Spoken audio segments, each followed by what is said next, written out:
This video is brought to you by AJ Productions Limited, Hamilton, New Zealand. Changing camera menu settings. To make these changes, click on the Settings tab. Here, you can change all the settings and then update them to the camera remotely. If you are operating multiple cameras via the app or web portal, make sure the camera that you want to change is showing here. Time calibration should be on. If it is off, then click on the right side to turn on. For New Zealand customers, change the time zone to Wellington, GMT +12. From the drop-down list, scroll all the way to the bottom. You can choose to have summertime on or off by having a tick in the box. When it comes to keeping the correct time and date on these UOVision cellular model cameras, this is done via the network SIM card provider, which will automatically update the camera's internal clock system. However, you can still input the correct time and date via the menu system inside the camera, which has a built-in internal viewing screen. First, we will start from the top, which is camera mode. To do that, if you plan on using this camera to take photos, the default setting is 8 megapixel, which is fine, but you can increase or decrease the megapixels to whatever you like. If you choose to change the megapixels, then click on the photo size. Below this is photo burst. This camera can take up to 10 photos per each activation. However, the more photos the camera takes, will fill up the camera's SD memory card faster. For most use situations, 1 to 3 photos per activation is plenty. When choosing more than one photo, you now have a sending option. Here you can select which photo you want the camera to send via the cellular network. Please note, the camera will only send one photo. All the other photos will remain the camera's internal SD card. You can select the photo flash power. We recommend either the default middle, or you can change to the high setting.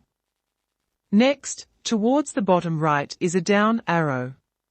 Click here and it will take you to the next sub-menu, which is trigger mode. For everyday use, PIR trigger, which is the default setting where the camera will react each time a trigger event occurs. As for the PIR sensitivity, this can be either low or high. We recommend high for normal all year-round use. If you begin to experience false triggering during warmer weather, then change the PIR to low, which in warmer temperatures makes the PIR sensor less sensitive. Next is the PIR interval. Of all the menu settings, it is this setting that can create performance issues if not set correctly. The default PIR interval setting is set at 30 seconds. 30 seconds is fine if the signal strength on the camera's built-in viewing screen shows 4 to 5 signal bars at the location where you plan to install the camera.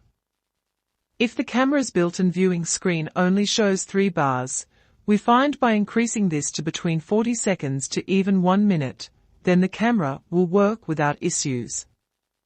We do not recommend setting a PIR interval lower than 30 seconds when using these cameras in the cellular mode. However, you could use lower PIR interval settings if the camera's cellular mode is turned off. Up next is work time. If you want your camera to work 24/7, then make sure there is no tick in work time 1 through to 4. If on the other hand you want the camera to be active at a set period during the day or night, then put a tick in work time 1, then set the start and stop period. Next is send mode. If you want the camera to send every photo or video upon each activation, then leave on unlimited. Next down is remote control command respond. This submenu relates to how the mobile app and web portal communicates to the camera. On some UOVision cellular cameras, the default is either delay 2H or delay 24H. For a first-time user, we recommend changing this to real-time to begin with. Real-time allows you to send quick commands to the camera to change settings or take instant photos, etc.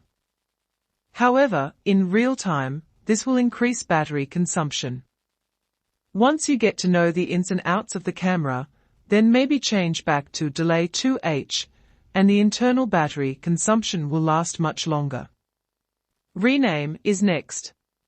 This is where you can change the camera name if it chooses to.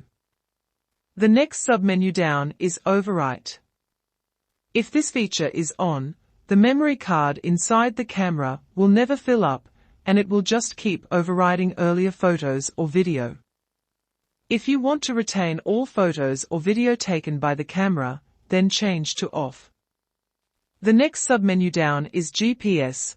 However, since this model camera does not have a GPS module, then ignore this option.